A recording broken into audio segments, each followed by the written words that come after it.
Hey guys, let's get more news about Lakers, but first, don't forget to subscribe and leave your like. LeBron James opens up on JJ Redick becoming Lakers head coach. LeBron James has watched the Lakers miss on all their free agent targets this summer, including first-choice Lakers head coach candidate Dan Hurley, who turned the team down to stay with the Yukon Huskies. Their replacement hire ended up being JJ Redick, the player-turned-analyst with zero head coaching experience. LeBron James has shared his true feelings on the hire while with Team USA at training camp. "I'm super excited to work with JJ and looking forward to the fall. We're coming in with a new system. We have to learn the system and see what Coach Redick and the rest of the coaching staff wants us to do. My only mindset is to come back and be ready to work, no matter who is there." LeBron and Redick shared a strong personal bond off the court, with James making his debut in the podcast world with Redick as the co-host of the Mind the Game podcast. Many have attacked James for using his influence on the Lakers to hire his friend to be his new coach, something that he and the Lakers have repeatedly downplayed. James brought it up once again while talking about Redick to the Washington Post, discussing the team's new assistant coach hirings while reiterating his lack of involvement in the Lakers' coaching search. "I'm not involved in the coaching hiring, but I'm excited about JJ. I'm excited about working with Coach Nate McMillan. I haven't worked with him since the Olympic run, in 2008.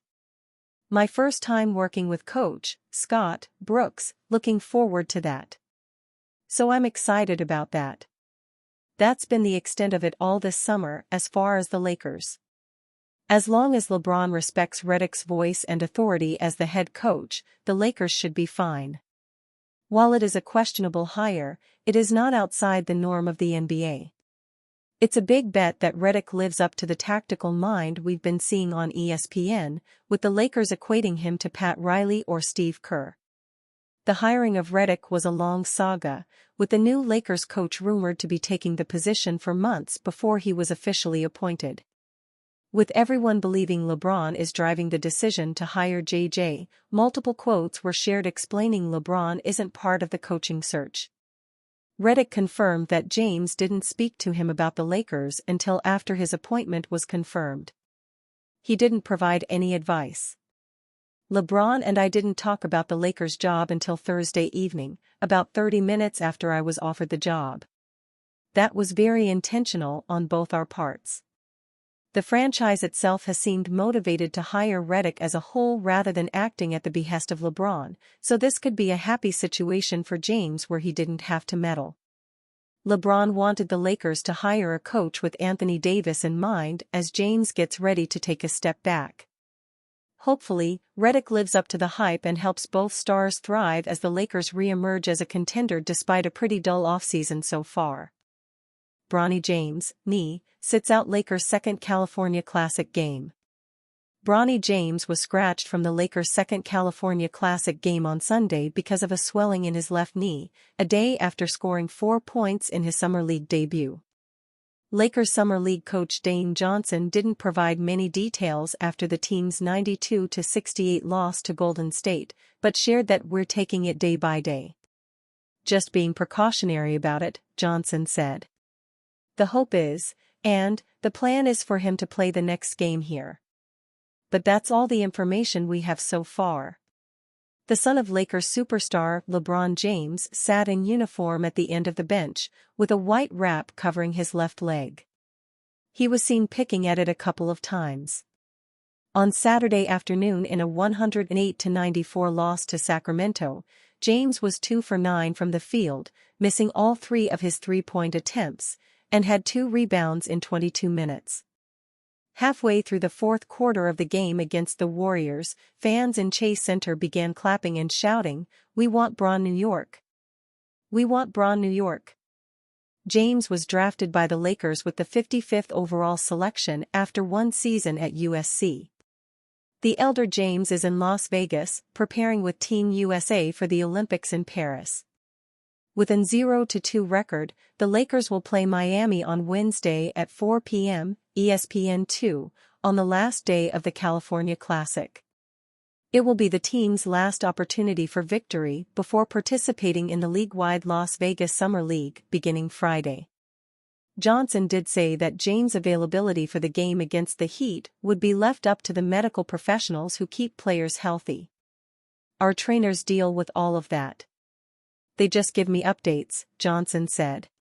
"So, hopefully, you guys can have information on that later." The Lakers are prioritizing giving James as many reps as possible through the remainder of Summer League, both in San Francisco and then in Las Vegas. Though he hasn't been courtside to watch his son this weekend, LeBron spoke about Bronny from training camp in Las Vegas on Sunday afternoon. 18-point scorer tabbed name to watch for the Lakers in free agency. Shams Charania of The Athletic reported on July 7 that LeBron James is taking a nearly $3 million pay cut from his contract. James could have signed a 2-year, $104 million deal but will instead sign for 2 years, $101.35 million. That brings the Los Angeles Lakers below the second apron and gives them more flexibility if they're willing to dump salary. According to Jovan Buha of The Athletic, the Lakers could be able to use the $5.2 million taxpayer mid-level exception if they make moves. James' new contract puts the Lakers at about $187.3 million in salary, or roughly $1.6 million under the $188.9 million second apron, Buha wrote on July 7. If the Lakers can salary dump a couple of their veteran minimum contracts, attaching a second-round pick to entice a trade partner, they'd create 2 roster spots and the flexibility to use the $5.2 million taxpayer mid-level exception. The Lakers have preferred to enter previous seasons with only 14 players on their roster for flexibility in trades and on the buyout market. If they get access to the taxpayer mid-level expectation, Buha wrote that Gary Trent Jr. is a name to watch. Avoiding the second apron is something that teams around the NBA are looking to do.